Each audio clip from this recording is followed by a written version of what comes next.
Hello friend, आज की video में हम लोग मोस्टिप टेक्नोलॉजी लिमिटेड शेयर के बारे में जानेंगे। इस वीडियो में हम लोग यह जानेंगे कि कंपनी करती क्या है, फिर इस कंपनी के बिजनेस को देखेंगे, फिर इस कंपनी के फंडामेंटल को देखेंगे कि कंपनी स्ट्रांग है कि नहीं, फिर कंपनी की फाइनेंशियल परफॉर्मेंस के बारे में जानेंगे, फिर हम लोग यह जानेंगे कि क्या अभी इस शेयर को खरीदना चाहिए या नहीं। तो चलिए वीडियो शुरू करते हैं। यहाँ पर देख सकते हो कि कंपनी का करंट प्राइस 241 रुपया है और यह कंपनी पिछले 1 सालों में 194% का रिटर्न दी है, जबकि यह कंपनी पिछले 5 सालों में 1756% का जबरदस्त रिटर्न दी है। अब हम लोग इस कंपनी के बिजनेस को समझते हैं। यह company system on chip technology और इंटरनेट ऑफ थिंग के डेवलपमेंट और मैन्युफैक्चरिंग के बिजनेस में एंगेज्ड है और कंपनी पहली फैबलेस सेमीकंडक्टर और सिस्टम डिजाइन बनाने वाली कंपनी है और कंपनी टर्न की ASIC mixed signal IP semiconductor और प्रोडक्ट इंजीनियरिंग और IoT सोल्यूशन जैसी सर्विसेज प्रोवाइड करती है और company aerospace and defence, automotive, medical, consumer electronics, networking and telecommunication sector में बहुत बड़ा मार्केट शेयर है। यहाँ पर ASIC का मतलब है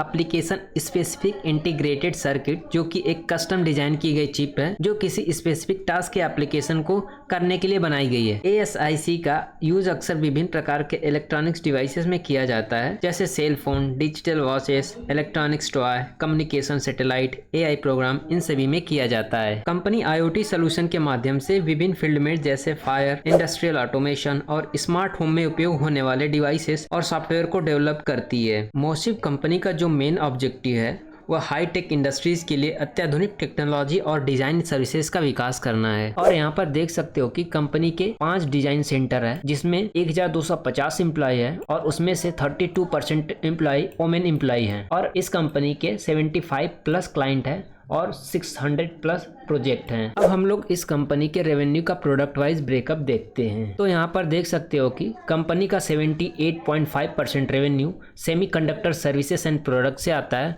वहीं पर 21.6% रेवेन्यू एम्बेडेड सर्विसेज से आता है। अब हम लोग इस कंपनी के रेवेन्यू का लोकेशन वाइज ब्रेकअप देखते हैं। तो यहाँ पर देख सकते हो कि यह कंपनी इंडिया से 48.1% रेवेन्यू जनरेट करती है, जबकि रेस्ट ऑफ वर्ल्ड से यानी कि इंडिया के अलावा और देशों से 51.9% रेवेन्यू जनरेट करती है। तो अभी हम लोगों ने इस कंपनी के बिजनेस को देखा, जो कि कंपनी का बिजनेस बहुत ही अच्छा है। अब हम लोग इस कंपनी के फंडामेंटल को देखते हैं। यहाँ पर देख सकते हो कि कंपनी का मार्केट कैप 4589 करोड़ है, यानी यह कंपनी स्मॉल कैप कंपनी है और इस कंपनी का 52 वीक हाई 327 रुपए है और 52 वीक लो 82.8 रुपीज है और इस कंपनी का स्टॉक PE रेशियो 274 है, वहीं पर इंडस्ट्री PE रेशियो 39.7 है और यहाँ पर जो इस कंपनी का स्टॉक PE रेशियो है वह इस कंपनी के इंडस्ट्री PE रेशियो से अधिक है, यानी कि यह शेयर अभी ओवर वैल्यूड है और इस कंपनी का डिविडेंड 0% है, यानी यह कंपनी अपने शेयर होल्डर को डिविडेंड नहीं देती है और इस कंपनी का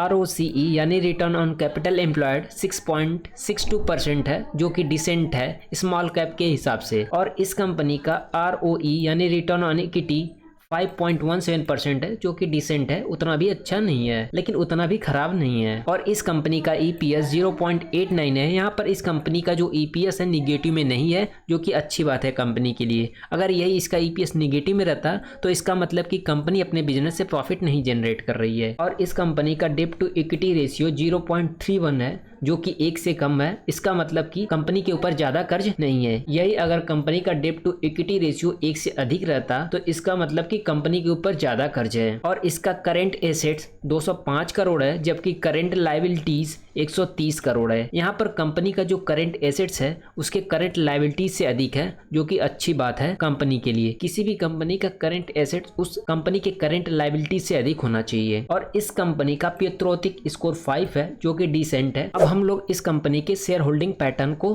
देखते हैं। तो यहाँ पर देख सकते हो कि कंपनी का प्रमोटर होल्डिंग 46.1% है, जो कि अच्छा है। अगर किसी भी शेयर में प्रमोटर की होल्डिंग 40% या फिर 45% से अधिक है तो उसे अच्छा माना जाता है। वहीं पर इस कंपनी के लिए एक अच्छी बात और भी है कि कंपनी की जो प्रमोटर प्लेजिंग परसेंटेज है वह 0 है, यानी कि कंपनी के प्रमोटर जो है अपने शेयर को गिरवी पर रख करके लोन नहीं लिए हैं और FI की होल्डिंग 3.64% है, जो कि सही है और यहाँ पर DI की कोई भी होल्डिंग नहीं है और पब्लिक की होल्डिंग 0.26% है। तो अभी हम लोगों ने इस कंपनी के फंडामेंटल को देखा, जो कि कंपनी का फंडामेंटल ठीक है, लेकिन यहाँ पर कंपनी जो अभी ओवर वैल्यूड है। अब हम लोग इस कंपनी के फाइनेंशियल परफॉर्मेंस को देखते हैं। कंपनी ने हाल ही में अपने Q2 का रिजल्ट अनाउंस किया है। यहाँ पर देख सकते हो कि कंपनी का रेवेन्यू इस क्वार्टर 126 करोड़ था, जो कि पिछले ईयर के सेम क्वार्टर के कंपैरिजन में 74% अधिक है, और इस साल के पिछले क्वार्टर के कंपैरिजन में 54.71% अधिक है। तो यहाँ पर कंपनी का रेवेन्यू बढ़ा है। अब हम लोग इसके प्रॉफिट को देखते हैं। तो यहाँ पर देख सकते हो कि कंपनी का प्रॉफिट इस क्वार्टर 9 करोड़ रहा है, जो कि पिछले ईयर के सेम क्वार्टर के कंपैरिजन में 168% अधिक है, और वही इस ईयर के पिछले क्वार्टर के कंपैरिजन में 144% बढ़ा है। और कंपनी का नेट प्रॉफिट मार्जिन इस क्वार्टर 7.68% रहा है, जो कि पिछले ईयर के सेम क्वार्टर के कंपैरिजन में 53.89% बढ़ा है। वहीं पर इस ईयर के पिछले क्वार्टर के कंपैरिजन में 58.02% बढ़ा है। तो यहाँ पर कंपनी का रेवेन्यू, नेट प्रॉफिट और नेट प्रॉफिट मार्जिन तीनों बढ़ा है इस क्वार्टर में। अब हम लोग इस कंपनी के बैलेंस शीट को देखते हैं। तो यहाँ पर देख सकते हो कि कंपनी का इक्विटी कैपिटल पिछले साल 33 करोड़ था, जबकि इस साल 38 करोड़ हो गया है। यहाँ पर कंपनी का जो इक्विटी कैपिटल है वह बड़ा है। इक्विटी कैपिटल को शेयर कैपिटल भी बोलते हैं। एक बात याद रखना कि किसी भी कंपनी का शेयर कैपिटल और इक्विटी कैपिटल